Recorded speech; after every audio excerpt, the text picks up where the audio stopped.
No século XIV, nas cortes europeias, a música e a poesia eram mais do que entretenimento. Eram armas políticas poderosas capazes de derrubar reis e revelar segredos que a nobreza preferia manter enterrados.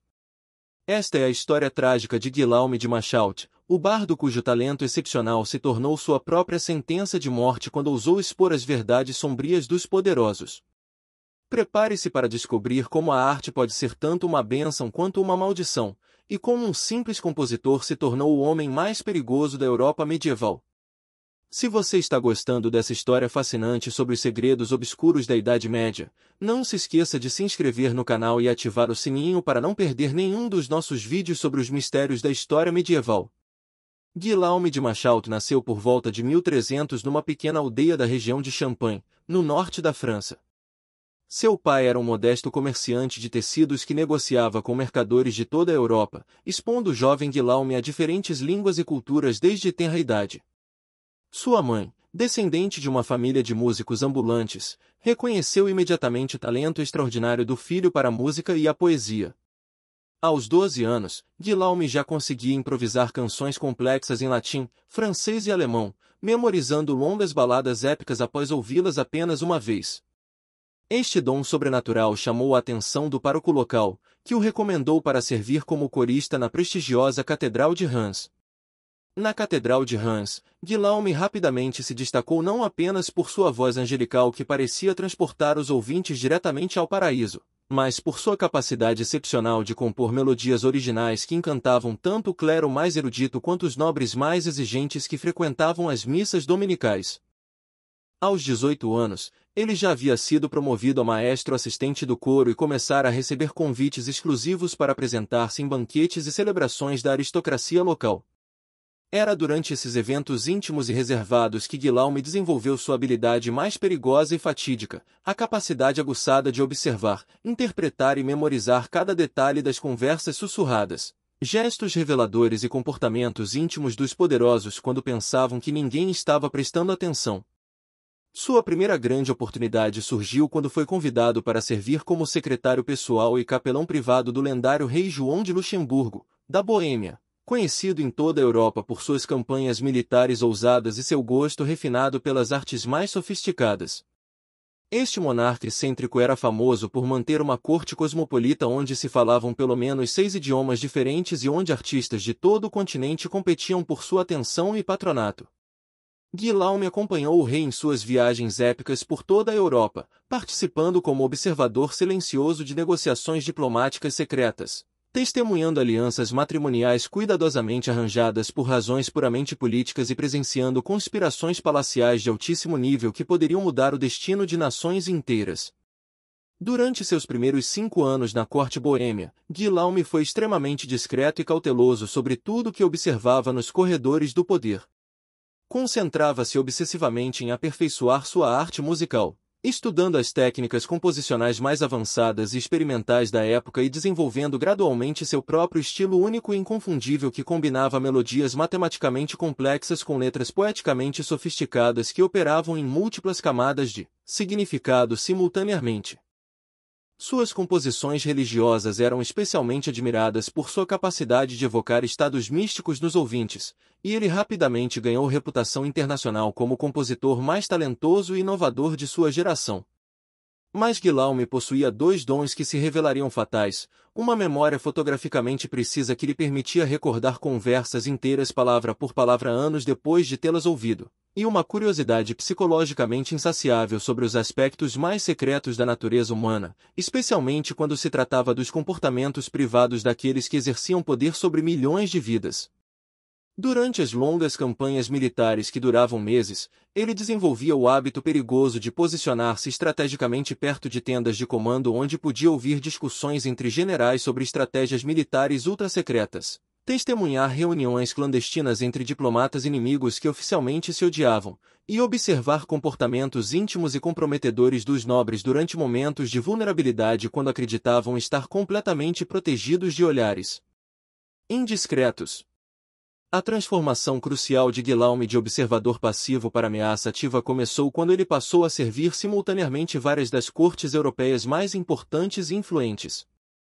Sua reputação excepcional havia se espalhado como fogo por todo o continente, e reis de diferentes reinos começaram a competir ferozmente por seus serviços exclusivos, oferecendo somas astronômicas e privilégios extraordinários para garantir sua presença em eventos importantes. Ele passou períodos prolongados na sofisticada corte francesa de Filipe VI, famosa por sua etiqueta elaborada e intrigas bizantinas, na poderosa corte inglesa de Eduardo III, conhecida por sua eficiência militar e diplomacia agressiva, e em dezenas de cortes menores espalhadas pela Alemanha fragmentada e pelas prósperas cidades-estado italianas. Esta posição absolutamente única na política europeia lhe permitiu observar as mesmas intrigas políticas complexas de múltiplas perspectivas contraditórias, revelando gradualmente contradições gritantes, mentiras elaboradas e hipocrisias sistemáticas que os próprios participantes principais dessas conspirações frequentemente desconheciam completamente. Guillaume começou a perceber padrões recorrentes de traição, manipulação e corrupção que se repetiam em todas as cortes, sugerindo a existência de uma estrutura oculta de poder que transcendia as fronteiras nacionais aparentes. Foi durante sua estadia de 2 anos na luxuosa corte francesa que Guillaume testemunhou o primeiro grande escândalo internacional que mais tarde selaria seu destino trágico. Através de uma combinação de observação cuidadosa e interceptação acidental de correspondência, ele descobriu irrefutavelmente que a respeitada rainha Joana de Bourbon mantinha correspondência secreta e regular com agentes ingleses de alto nível, vendendo sistematicamente informações detalhadas sobre planos militares franceses, movimentações de tropas e estratégias defensivas em troca de quantias enormes de ouro inglês que ela desviava para financiar seus projetos artísticos pessoais. Extravagantes e manter um estilo de vida secretamente luxurioso que contrastava drasticamente com sua imagem pública de piedade e simplicidade. Guillaume presenciou pessoalmente pelo menos 7 dessas transações traiçoeiras, memorizando meticulosamente nomes completos dos intermediários, datas exatas dos encontros, quantias específicas negociadas e até mesmo detalhes sobre os métodos de comunicação criptografada utilizados. Mais chocante ainda, ele descobriu que esta traição não era motivada por ideologia política ou coerção, mas simplesmente por ganância pessoal e vaidade artística descontrolada. Simultaneamente, durante suas frequentes visitas à corte inglesa, Guillaume observou com crescente incredulidade que o próprio rei Eduardo III estava secretamente financiando e armando grupos de rebeldes escoceses que ele oficialmente combatia em campanhas militares públicas, numa estratégia maquiavélica e complexa para manter a Escócia permanentemente enfraquecida através de guerra civil constante, mas nunca completamente conquistada, o que permitiria à Inglaterra exercer controle indireto sem os custos administrativos e militares de uma ocupação direta. Esta descoberta revelou a Guillaume a verdadeira natureza cínica da política medieval. Conflitos que custavam milhares de vidas eram frequentemente teatros elaborados orquestrados pelos próprios líderes que afirmavam estar lutando pela honra nacional e pela fé cristã. A duplicidade política sistemática que ele testemunhava em todas as cortes começou a fascinar e horrorizar Guillaume simultaneamente, e ele gradualmente percebeu que havia tropeçado numa rede continental de manipulação e engano. Inicialmente, Guillaume canalizou essas observações explosivas de forma extremamente sutil e cuidadosa em suas composições musicais. Ele desenvolveu ao longo de anos um sistema sofisticado e quase indecifrável de metáforas musicais, simbolismo harmônico e códigos melódicos que lhe permitia contar essas histórias chocantes sem revelar explicitamente os nomes ou detalhes que poderiam identificar os envolvidos. Suas baladas aparentemente inocentes falavam poeticamente sobre amor cortês idealizado, aventuras cavaleirescas heroicas e alegorias religiosas edificantes. Mas os poucos iniciados que conheciam seus métodos conseguiam decifrar com precisão matemática referências específicas a eventos políticos reais, transações financeiras secretas e escândalos sexuais envolvendo as figuras mais poderosas da Europa. Uma de suas primeiras obras genuinamente controversas foi a monumental Messe de Notre-Dame, composta meticulosamente ao longo de 3 anos entre 1361 e 1364. Embora fosse formalmente uma missa católica solene que seguia rigorosamente todas as regras litúrgicas estabelecidas pela Igreja, Guillaume havia incorporado com genialidade diabólica melodias específicas, progressões harmônicas incomuns e estruturas rítmicas peculiares que faziam referências veladas mas inequívocas aos escândalos financeiros massivos que havia descoberto durante uma visita secreta aos arquivos do Vaticano. Através de suborno cuidadoso de funcionários menores e exploração de suas conexões eclesiásticas, Guillaume havia conseguido acesso a documentos que revelavam que cardeais estavam literalmente leiloando cargos eclesiásticos para o maior oferente, que bispos de dioceses inteiras estavam sistematicamente desviando dinheiro destinado aos pobres para financiar palácios privados extravagantes, e que o próprio Papa Clemente VI estava negociando secretamente com banqueiros florentinos corruptos para financiar campanhas militares não autorizadas que visavam expandir o poder temporal da Igreja através de conquista armada. A genialidade musical perigosa de Guillaume estava em sua capacidade sobrenatural de esconder essas denúncias explosivas dentro de composições que eram tecnicamente irrepreensíveis do ponto de vista religioso e artisticamente brilhantes. Seus críticos eclesiásticos mais atentos não conseguiam identificar nada explicitamente herético, subversivo ou blasfemo que pudesse ser usado como pretexto para a censura oficial, mas todos os que possuíam conhecimento dos escândalos referenciados entendiam perfeitamente as mensagens ocultas que Guillaume estava transmitindo. Esta ambiguidade calculada lhe proporcionava proteção legal temporária, mas também aumentava perigosamente sua confiança e audácia. Guillaume começou a acreditar que havia descoberto uma forma completamente nova de jornalismo investigativo através da arte, um método revolucionário de expor corrupção que era simultaneamente irrefutável e impossível de censurar diretamente. O ponto de virada definitivo e irreversível veio quando Guillaume descobriu o segredo mais explosivo e politicamente devastador de sua carreira, evidências conclusivas sobre a verdadeira paternidade biológica do Delfim Carlos, herdeiro oficial do trono francês e futuro da dinastia Valois.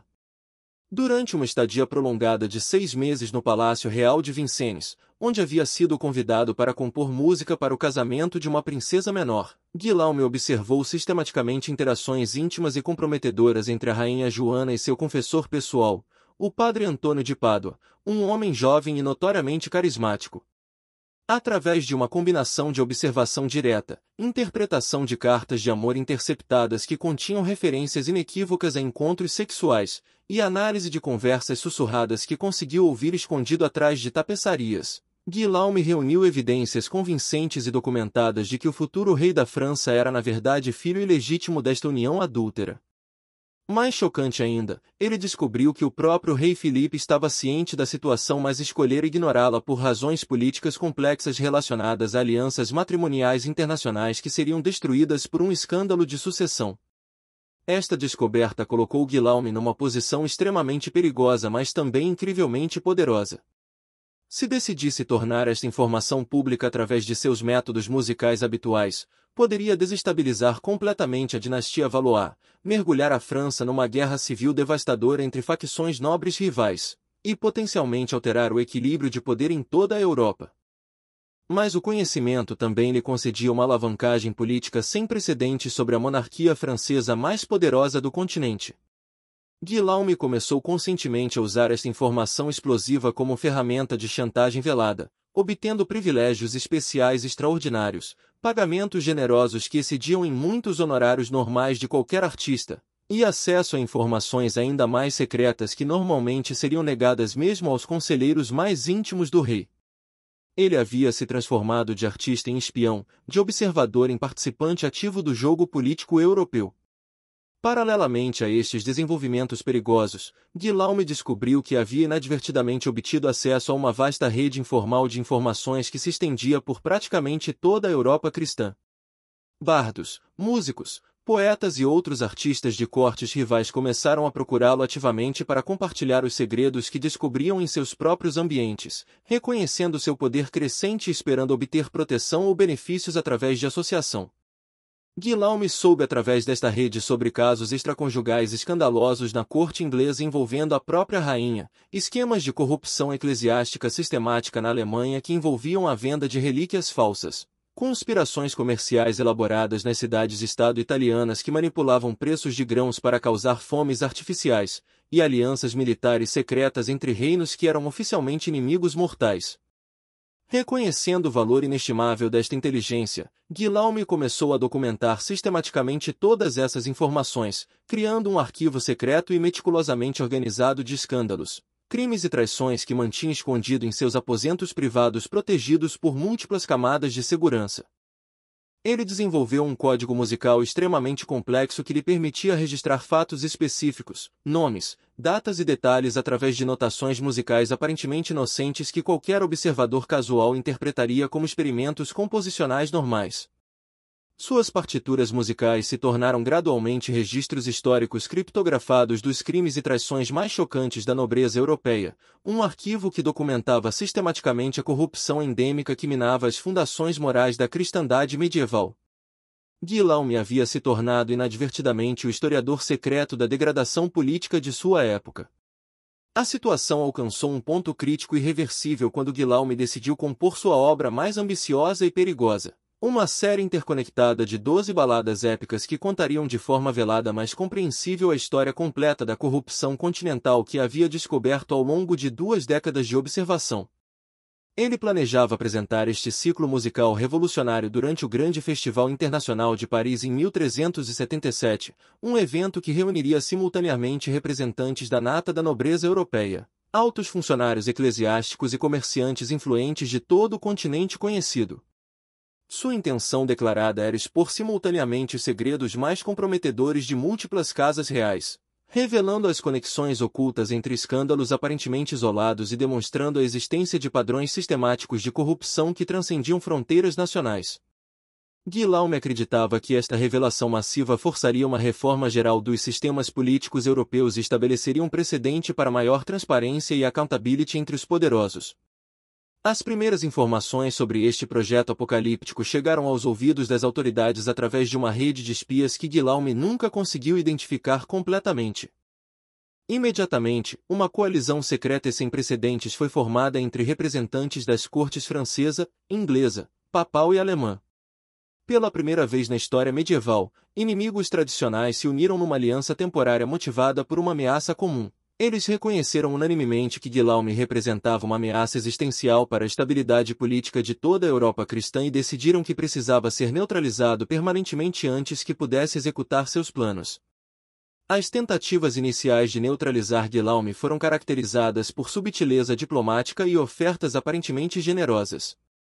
Representantes de várias cortes ofereceram-lhe simultaneamente cargos extremamente lucrativos em mosteiros remotos e prestigiosos. Abadias ricas em regiões isoladas onde ele poderia compor livremente sem ter acesso contínuo às cortes onde conseguia coletar informações comprometedoras. Quando ele educadamente recusou todas essas ofertas, as autoridades tentaram uma abordagem diferente, começando a questionar sutilmente sua ortodoxia religiosa e espalhando rumores cuidadosamente elaborados sobre supostos elementos heréticos ocultos em suas composições. Investigadores eclesiásticos começaram a examinar minuciosamente suas obras publicadas, procurando pretextos técnicos para acusações de heresia que justificariam sua prisão e silenciamento. Simultaneamente, agentes seculares começaram a investigar sua vida pessoal, procurando evidências de comportamento imoral ou atividades criminosas que pudessem ser usadas para desacreditá-lo publicamente. Mas Guillaume havia se tornado psicologicamente viciado no poder intoxicante que seus segredos lhe proporcionavam. Ele descobriu que podia influenciar decisões políticas importantes de múltiplos reinos simultaneamente através de chantagem velada sofisticada, forçando mudanças em alianças matrimoniais estrategicamente importantes, alterando termos de tratados comerciais que afetavam milhões de pessoas, e até mesmo influenciando nomeações eclesiásticas de alto nível. Sua música havia se tornado uma forma completamente nova de diplomacia sombria, e ele começou a demandar pagamentos cada vez maiores e privilégios cada vez mais extraordinários em troca de manter certas informações em segredo absoluto. A situação chegou ao clímax final quando Guillaume cometeu o erro fatal de ameaçar revelar não apenas os segredos individuais que havia coletado meticulosamente ao longo de décadas, mas também a existência da própria rede internacional de espionagem, chantagem e manipulação que conectava todas essas cortes aparentemente independentes. Ele havia descoberto evidências de que muito da instabilidade política crônica que assolava a Europa era artificialmente criada e cuidadosamente mantida por uma conspiração secreta de nobres, eclesiásticos e comerciantes que lucravam enormemente com conflitos constantes entre reinos, guerras que consumiam recursos e vidas enquanto enriqueciam fornecedores de armas, prestamistas e intermediários políticos. Em dezembro de 1377, exatamente 3 dias antes de sua apresentação planejada que poderia ter mudado o curso da história europeia, Guilherme de Machaut foi encontrado morto em seus aposentos luxuosamente decorados no Palácio Real de Reims. Oficialmente, foi declarado que morreu subitamente de febre cerebral, uma explicação médica conveniente que não podia ser facilmente contestada na época. Mas as evidências físicas e testemunhais sugeriam uma realidade muito mais sinistra e coordenada. Testemunhas relataram ter visto pelo menos 4 figuras completamente encapuzadas entrando e saindo de seus quartos durante as primeiras horas da madrugada, movendo-se com precisão militar que sugeria treinamento profissional. O corpo de Guilherme apresentava sinais sutis mas inequívocos de envenenamento por arsênico, uma substância que era disponível apenas para indivíduos com conexões políticas ou eclesiásticas de altíssimo nível. Mais revelador e aterrorizante que sua morte foi o desaparecimento completamente sistemático e coordenado de todos os seus manuscritos não publicados, arquivos pessoais e anotações secretas. Seus arquivos musicais criptografados, suas composições controversas em preparação, suas correspondências com outros artistas, e até mesmo várias de suas obras já conhecidas e anteriormente celebradas simplesmente evaporaram durante a noite. Os responsáveis por sua morte conduziram uma operação de limpeza tão eficiente e abrangente que quase toda evidência física de suas descobertas mais explosivas foi permanentemente eliminada. A morte de Guilherme enviou uma mensagem aterrorizante e inequívoca para todos os artistas, intelectuais e observadores da época. Havia limites absolutos e não negociáveis para o que podiam dizer, escrever ou cantar, mesmo através das formas de arte mais sutis e metafóricas. A era dourada da sátira política na música medieval, da crítica social velada na poesia e da liberdade artística relativa chegou ao fim abruptamente e definitivamente. Músicos, poetas e trovadores subsequentes adotaram unanimemente um estilo extremamente cauteloso e autocensurado, evitando cuidadosamente qualquer tema, referência ou implicação que pudesse ser remotamente interpretada como crítica aos poderosos, questionamento da autoridade estabelecida ou revelação de informações não autorizadas. O medo se tornou o principal fator determinante na produção artística europeia por gerações subsequentes. Ironicamente, o silenciamento brutal e completo de Guilherme apenas intensificou exponencialmente a curiosidade pública sobre suas revelações perdidas e aumentou dramaticamente sua reputação póstuma. Durante décadas após sua morte, caçadores de tesouros, historiadores amadores e aventureiros audazes vasculharam sistematicamente mosteiros abandonados, bibliotecas secretas, arquivos eclesiásticos e até mesmo túmulos de outros compositores procurando por manuscritos sobreviventes que pudessem conter fragmentos de suas obras censuradas. Rumores persistentes circulavam por toda a Europa sobre partituras musicais escondidas que supostamente continham as verdades mais explosivas sobre a nobreza medieval, códigos musicais que revelavam identidades de conspiradores, e até mesmo mapas sonoros que indicavam localizações de tesouros roubados por funcionários corruptos. Alguns desses rumores persistem até hoje, alimentando teorias sobre sociedades secretas medievais e conspirações históricas de longo prazo. Alguns historiadores modernos que se especializaram no período acreditam firmemente que fragmentos significativos das obras censuradas de Guilherme podem ter sobrevivido, escondidos em coleções privadas ou preservados por organizações secretas, influenciando discretamente os movimentos de reforma subsequentes na Igreja Católica e contribuindo para a instabilidade política gradual que eventualmente levou às grandes revoluções democráticas europeias séculos mais tarde. A história trágica de Guilherme de Machaut tornou-se um símbolo eterno e poderoso do perigo constante enfrentado por artistas, jornalistas e intelectuais que ousam falar verdades inconvenientes sobre aqueles que detêm poder político, econômico ou religioso. Seu destino serve como um lembrete sombrio e permanente de que, mesmo nas sociedades aparentemente mais refinadas e culturalmente sofisticadas, aqueles que controlam as instituições dominantes estão historicamente dispostos a usar qualquer método, incluindo assassinato e censura total, para proteger seus segredos mais comprometedores e preservar sua autoridade contra ameaças à transparência e accountability democrática.